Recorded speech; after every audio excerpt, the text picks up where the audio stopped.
Dans cette vidéo, on t'explique comment nous luttons contre le paludisme. C'est une maladie pour laquelle il n'y a pas de vaccin. Donc nous aujourd'hui on a choisi l'artémisia, donc on va aller dans une ferme bio voir comment cette plante pousse et comment on peut la prendre pour prévenir du paludisme. Mais on va aussi interviewer quelqu'un qui prend des médicaments.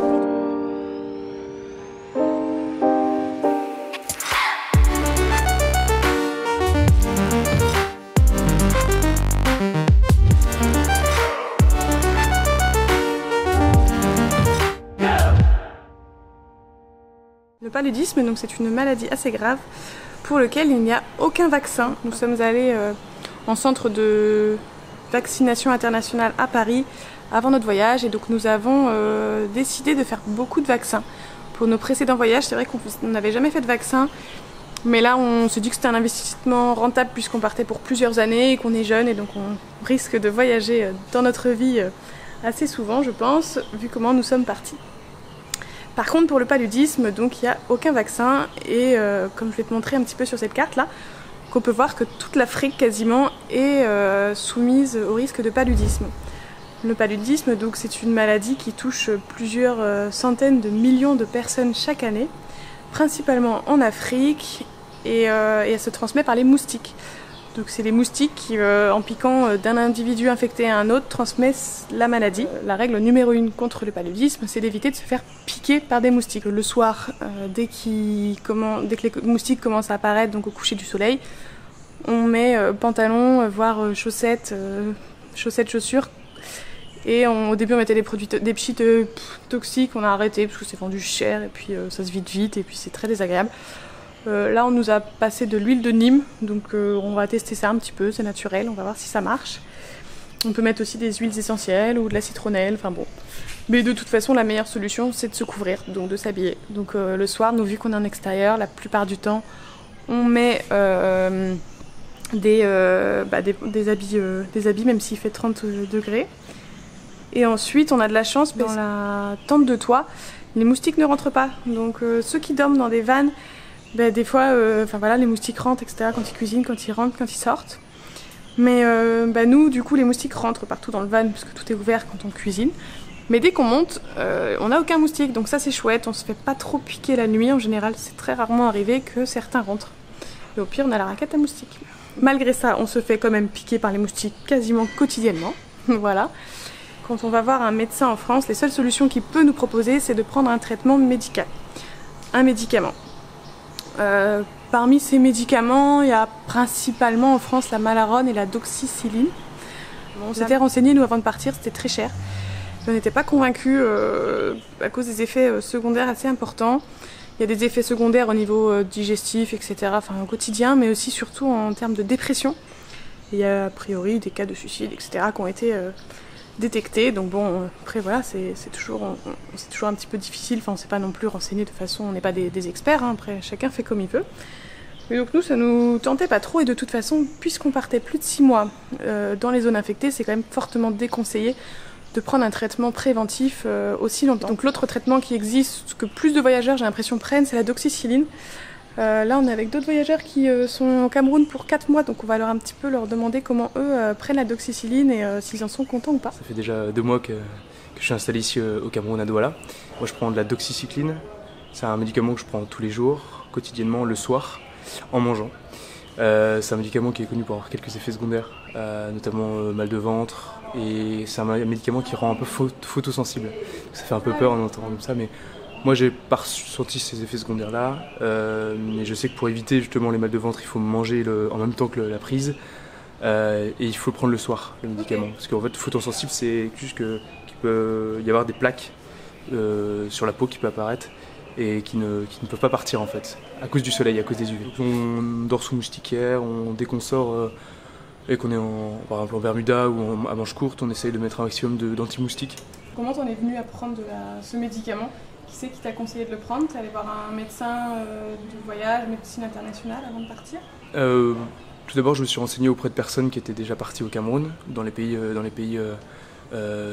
avec des moustiques. Okay. On m'a pas mal parlé de la Malarone et de la doxycycline. Donc la doxycycline avait moins d'effets secondaires que la Malarone. faut savoir que la doxycycline, il faut la prendre 4 semaines après le retour. Après le retour au pays pour éviter d'attraper le paludisme chez soi. Parce qu'on peut l'attraper le paludisme après le retour en France. Oui, parce qu'il y a... Du coup, il y a une période d'incubation, donc en fait le moustique te pique et tu chopes le paludisme entre, je crois, 7 jours à 30 jours après la figure, donc le temps que ça réagisse dans ton corps. Donc si tu te fais piquer à l'aéroport le dernier jour de ton voyage, tu peux le choper 30 jours après, donc c'est important de continuer ton traitement. Ouais, c'est ça, c'est une saleté. Et il y a des formes de paludisme qui sont très dangereuses, notamment le paludisme cérébral, qui est mortel dans 20% des cas, donc on ne déconne pas avec la prévention, avec l'anti-moustique, avec les moustiquaires. On fait vraiment attention à ça. C'est quelque chose, on y pense vraiment souvent. Et donc ce médicament, tu peux le prendre combien de temps maximum? Alors je sais pas. C'est 6 mois. Nous, 4 mois, on sait que ça passe. Je sais que ça passe pour 4 mois. Après, c'est peut-être 6 mois, ça me dit quelque chose. Je crois que les voyageurs qui partent plus de 4 mois, 4-6 mois, c'est chaud de prendre vraiment trop longtemps. Ouais, c'est dangereux à long terme. Et c'est aussi pour ça que du coup la maison de l'Artémisia essaie de développer en fait l'Artémisia chez les populations locales, puisque en fait tu peux pas prendre ces médicaments là à vie. Pour la santé c'est impossible, donc c'est bien d'avoir une alternative naturelle. Et après ils ne conseillent pas forcément pour les voyageurs, il faut faire vraiment attention, mais pour les voyageurs qui viendraient juste 2 semaines dans une zone infectée, il vaut peut-être mieux prendre le traitement, parce que 2 semaines les effets secondaires sont normalement pas trop importants et c'est quand même plus facile, enfin la prévention est peut-être un peu plus efficace. Il n'y a pas d'études cliniques sur l'Artémisia pour les voyageurs qui viennent en courte durée et qui n'ont pas du tout de système immunitaire contre le paludisme en fait. Donc ouais, après chacun fait un petit peu comme il le sent et il n'y a pas de solution miracle parce que de toute façon avec les médocs tu peux avoir le paludisme, avec l'Artémisia aussi. Donc puis si tu voyages plus de 6 mois, tu peux pas prendre les médicaments, donc il faut trouver une alternative de toute façon. Il faut savoir que le paludisme c'est pas une fatalité non plus, c'est embêtant. Oui, non, ça se soigne. Quand on discute avec les Camerounais ici, ils l'ont souvent, ils l'attrapent souvent, c'est comme une bonne grosse grippe pour nous. C'est ça. Mais il y a la forme du palud cérébral qui peut être mortel. Le neuropaludisme. Le neuropaludisme. C'est une bonne grosse, on a une bonne grosse fièvre pendant 3 jours, 4 jours, ça dépend si on a l'habitude. Et après on revient à la normale, mais c'est vrai que ça peut être compliqué, et puis, ça ralentit le rythme. Enfin, il faut surtout faire attention en fait, aux effets. Si tu as de la fièvre, si tu as quand même vomissements, petits troubles gastriques, etc. Je sais plus quels les effets. Il y a aussi les courbatures. Des courbatures, voilà, c'est un peu comme une grippe. Ouais. Du coup, il faut tout de suite aller en clinique en fait et ils te font un test sanguin à goutte épaisse et comme ça, tu t'es vite fixé et tu sais si tu as le palu ou pas. Parce qu'il faut surtout pas traîner en fait. Au Bénin, on a rencontré donc un agriculteur germain qui produit de l'Artémisia en petite quantité pour l'instant. Donc c'est assez, il les vend pas trop encore, je crois.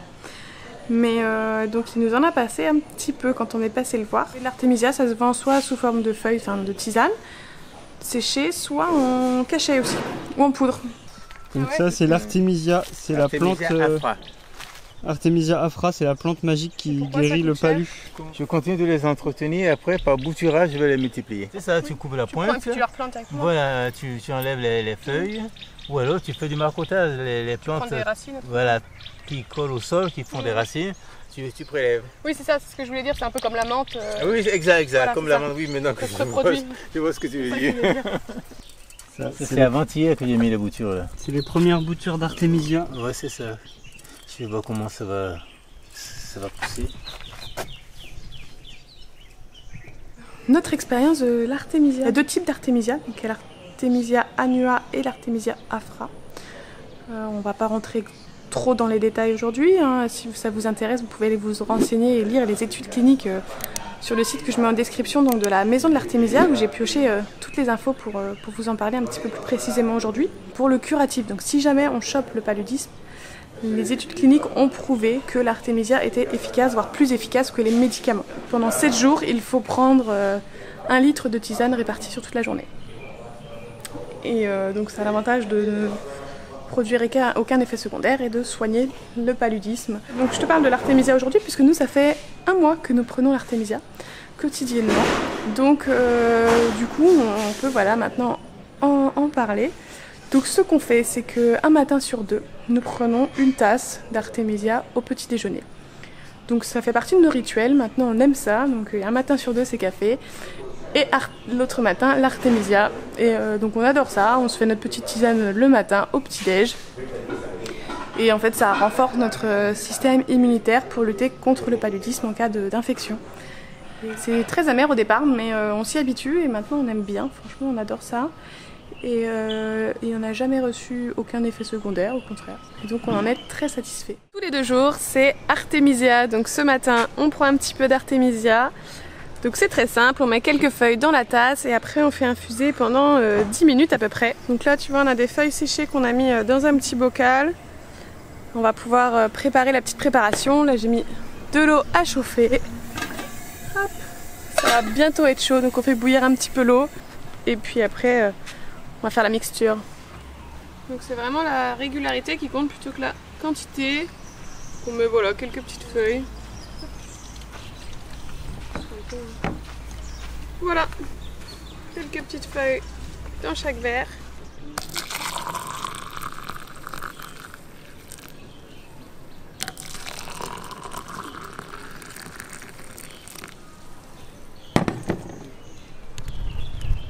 Il paraît que c'est pas terrible de faire la préparation dans un contenant en fer, alors je sais pas. On le fait dans les verres du coup en plastique. Il faut laisser infuser quand même une dizaine de minutes, je crois, c'est 7 minutes minimum, donc voilà, une petite dizaine de minutes et c'est bon.